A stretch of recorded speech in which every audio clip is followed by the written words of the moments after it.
Welcome to మెగానే TV. Iran supreme leader ఆయతుల్లా Ali Khamenei మరణంతో middle east పగతో రగిలిపోతుంది.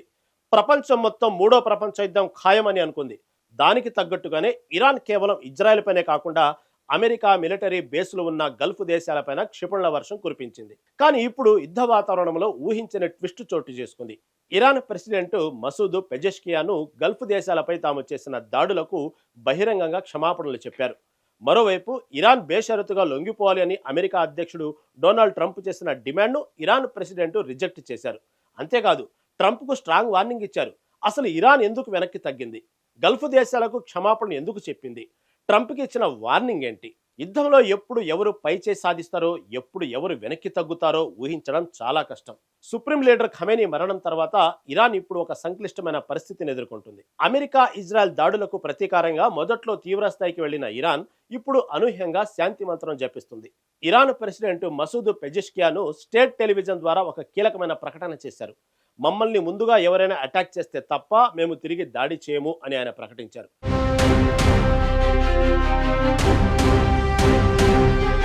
అంతేకాదు, America military బేస్లు ఉన్నాయన్న కారణంతోనే తాము గల్ఫ్ దేశాలపైన చేసిన దాడులకు ఆయన క్షమాపణలు కోరారు.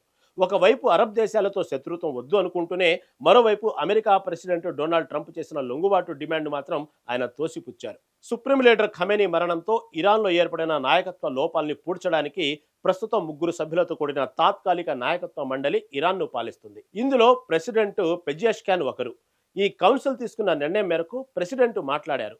ఇరాన్ తన తరపున జరిగిన దాడులకు గల్ఫ్ దేశాలకు క్షమాపణలు చెప్పారు. గల్ఫ్ దేశాల భూభాగాల నుంచి ఇరాన్పై దాడి జరిగితే తప్ప ఇకపై పొరుగు దేశాలపై మేము ఎలాంటి క్షిపణులు ప్రయోగించబోమని నిన్ననే కౌన్సిల్ నిర్ణయించిందని ప్రకటించారు. అయితే ఈ నిర్ణయం వెనుక భారీ వ్యూహం ఉందని నిపుణులు విశ్లేషిస్తున్నారు.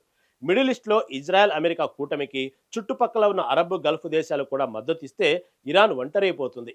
ఆ భయంతోనే పొరుగు దేశాలను శాంతింపజేసే పనిలో ఇరాన్ పడిందని అంటున్నారు. పక్క దేశాలతో రాజీ పడుతున్న ఇరాన్ అమెరికా ముందు మాత్రం తలవంచేది లేదని స్పష్టం చేసింది. రీసెంట్గా అమెరికా అధ్యక్షుడు డొనాల్డ్ ట్రంప్ ఇరాన్ ఇక బేషరతుగా లొంగిపోవాలని డిమాండ్ చేశారు. దీనిపై ఇరాన్ ప్రెసిడెంట్ తీవ్రస్థాయిలో మండిపడ్డారు.